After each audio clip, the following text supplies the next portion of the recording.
Amis du jour, bonjour, nous voici pour une nouvelle vidéo pour le niveau 4e. Donc alors dans cette vidéo, on va aborder un nouveau thème, complètement un nouveau thème, donc c'est le 3e thème de l'année. Alors oui, je sais, c'est écrit thème 2, mais parce que d'ordinaire, je traite ce thème en 2e dans l'année, et cette année, comme on avait des classes, on avait des classes volcans, donc on a un projet volcan, on a dû passer l'étude du volcanisme avant. Bon, peu importe, hein, pour l'instant, vous écrivez thème 3, le vivant et son évolution. Donc dans ce thème, on va d'abord redéfinir ce qu'est le vivant et donc revoir les différentes fonctions qui font de nous des êtres vivants. Et ensuite, nous allons voir l'évolution de ces êtres vivants, comment est-ce qu'on a évolué ou comment est-ce qu'on évolue encore aujourd'hui. Donc la première chose, un être vivant se nourrit. Et on se nourrit de deux choses, de nutriments et de dioxygène. Donc on va s'intéresser à la nutrition des êtres vivants et la respiration des êtres vivants. Donc c'est le chapitre 1. Donc grand 1, on commence par les nutriments, donc le passage des nutriments dans le sang. Alors je vais aller un petit peu vite sur l'étude des documents sur cette activité, enfin cette partie-là, puisque cette partie c'est un rappel à 100%, un rappel de ce qu'on a déjà fait en 5e. Donc on a déjà vu ces documents en 5e, donc normalement on va très très vite dessus. On refait rapidement les activités pour se remettre un petit peu dans la tête, mais voilà, donc ça devrait aller très très vite parce que c'est vraiment un rappel. Donc vous avez une activité à la page 22 de votre livre, donc c'est l'activité 1, 2, 3 et 4, page 22. Donc vous pouvez la faire. Faites-la avant de voir la suite de la vidéo et on va corriger tout de suite, d'accord? Alors dans cette activité, vous avez 4 questions. La première, c'est décrire l'évolution de la concentration de glucose et des autres nutriments tout au long du digestif. En 2, on vous demande de proposer une hypothèse pour expliquer cette variation. En 3, on vous dit comment varie la concentration de glucose après chaque repas. Et en 4, on vous demande d'expliquer le devenir du glucose de la pâte de fruits. Alors la pâte de fruits, c'est parce qu'en début d'activité, on parle d'un sportif ou d'un élève qui a mangé une pâte de fruits le matin et on veut savoir quel est le devenir de cette pâte de fruits. Enfin, il me semble que c'est un truc comme ça. J'ai pas le livre sous les yeux là, mais voilà, c'est une histoire, il y a quelqu'un qui mange une pâte de fruits. Euh, alors, d'abord, la digestion se passe dans le tube digestif. Ok. Et quand on observe un tube digestif, qu'est-ce qu'on voit? On voit un gros tuyau beige, là, comme ça. Ce gros tuyau beige, c'est l'intestin. Alors ici, c'est l'intestin grêle, je suppose. C'est l'intestin. À l'intérieur de cet intestin, j'ai ce que j'ai mangé, donc mon bol alimentaire. Et ce que je vois aussi, c'est des petits fils rouges, là. Ce sont des vaisseaux sanguins très fins, qui sont très nombreux. Vous voyez, j'en ai partout, tout au long du tube digestif, tout au long de l'intestin. Et ces vaisseaux sanguins vont jouer un rôle, puisqu'on sait très bien que le sang, c'est le transporteur des éléments nutritifs dans le corps. Ça veut dire qu'il y a un moment donné où ces éléments se retrouvent dans le sang. Alors, la première question, c'est décrivez l'évolution de la concentration en glucose le long du tube digestif. Donc, voilà les documents que vous aviez à votre disposition.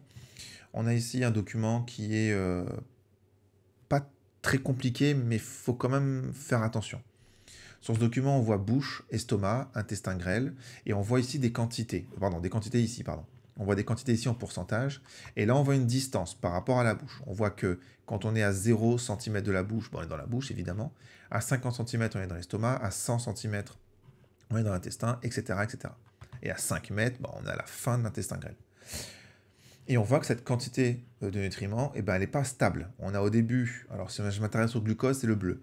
Au début, j'ai 100% de glucose, puis 100% de glucose, puis après l'estomac, boum, la quantité de glucose baisse. Puis ne fait que baisser jusqu'à la fin de l'intestin grêle. Pareil pour les autres nutriments, j'ai 100% pour tout le monde, puis tous les nutriments vont baisser. Ça veut dire quoi? Ça veut dire qu'après l'estomac, les nutriments qui sont dans le tube digestif vont quitter le tube digestif. D'accord? Ils vont disparaître du tube digestif. Donc c'est ce qu'on dit là, on dit décrire l'évolution, donc ça baisse après l'estomac. Proposer une hypothèse, les nutriments vont quitter le tube digestif. Et l'hypothèse, c'est pour aller où en fait? Alors pour aller où? Il suffit de voir un tube digestif, donc les mesures se font à l'intérieur du tube digestif, d'accord? Et quand j'arrive au niveau de l'intestin, dans ce tube digestif, les nutriments disparaissent. Mais ils disparaissent pas pour aller n'importe où. Ils disparaissent parce qu'ils vont rentrer à l'intérieur de l'être vivant. Ils vont quitter le tube digestif ici pour rentrer à l'intérieur des vaisseaux sanguins qu'on a vu tout à l'heure à l'intérieur des vaisseaux sanguins qui sont ici. D'accord? Donc forcément, si je compte le nombre de nutriments qu'il y a là, eh ben, je vais en avoir de moins en moins. Ça, c'est ce qu'on appelle l'absorption. C'est le fait que les nutriments qui sont dans le tube digestif vont quitter ce tube digestif pour aller à l'intérieur du corps de l'individu. Tous ceux qui vont pas passer, tous ceux qui vont pas être absorbés, tous les nutriments qui ne seront pas absorbés, ils vont continuer à rester dans le tube digestif, sauf que la fin du tube digestif, ben, c'est l'anus, hein. Donc forcément, à la fin, ils iraient dans les toilettes. Donc si on n'absorbe rien, ben, si tout ce que je mange reste dans mon tube digestif, ben, ça va ressortir de l'autre côté. D'accord? Donc ça veut dire qu'il y a bien un moment donné où il faut que ce que j'ai mangé quitte mon tube digestif pour aller dans mon corps. Et ça se fait au niveau de l'intestin. Donc j'ai l'absorption au niveau de l'intestin. La question suivante, on vous demande comment varier la concentration en glucose après chaque repas. Alors c'est ce document-là.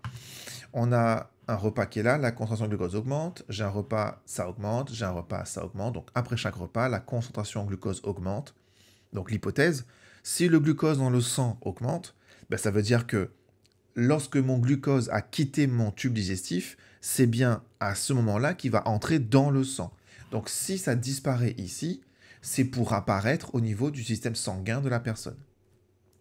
La dernière question, on vous demande d'expliquer le devenir du glucose de la pâte de fruits. Alors c'est que l'individu va manger la pâte de fruits, cette pâte de fruits va être, le glucose va être absorbé, va être digéré, il va être absorbé au niveau de l'intestin pour se retrouver dans le sang et va être utilisé par les muscles, puisqu'on avait vu déjà en 5e que les muscles allaient utiliser le glucose pour fonctionner, pour produire de l'énergie. Alors, ok, l'absorption se fait probablement ici. Alors là, on va passer directement au rappel de 5e. Hein.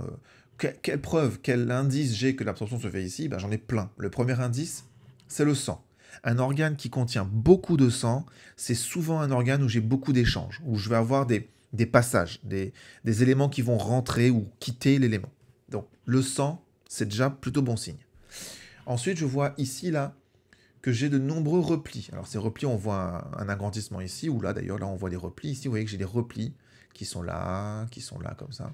C'est-à-dire que la membrane intérieure de mon tube digestif est très repliée, alors que la membrane extérieure ne l'est pas.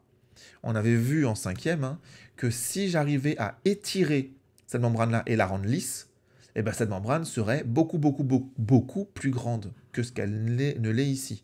Et en fait, les replis ont un intérêt.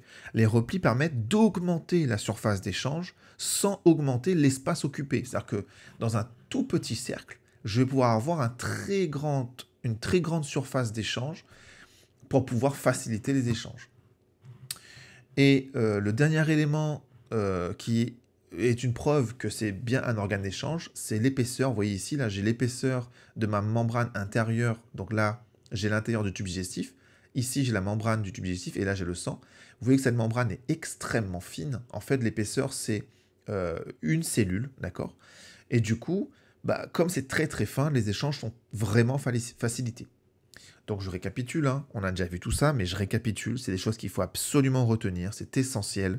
On a 3 éléments qui facilitent les échanges.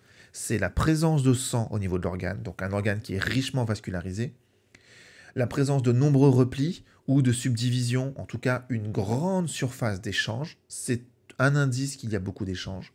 Et le dernier indice, c'est que la membrane doit être extrêmement fine, la plus fine possible, pour faciliter les échanges. Donc si je mesure ici la composition du sang qui entre dans mon intestin et la composition du sang qui sort de l'intestin, qu'est-ce que je vais remarquer? Je vais remarquer que ce sang qui entre, il va être très pauvre en nutriments.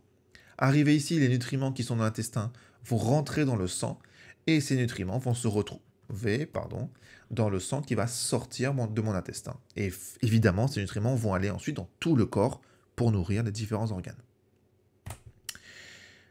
En bilan, on peut noter que l'intestin grêle est très irrigué. C'est dans cette partie du tube digestif que les nutriments passent dans le sang. Le sang sortant de l'intestin est plus riche en nutriments que le sang qui y entre. Notez les nombreux replis de l'intestin, replis, villosité, microvillosité des cellules, ça on a vu ça en 5e. Ils permettent d'augmenter la surface d'échange des nutriments. Donc ça c'est le document qui permet de voir les replis, les villosités et les microvillosités. Alors les microvillosités, c'est celles qu'on voit là, c'est les petits traits qui sont ici.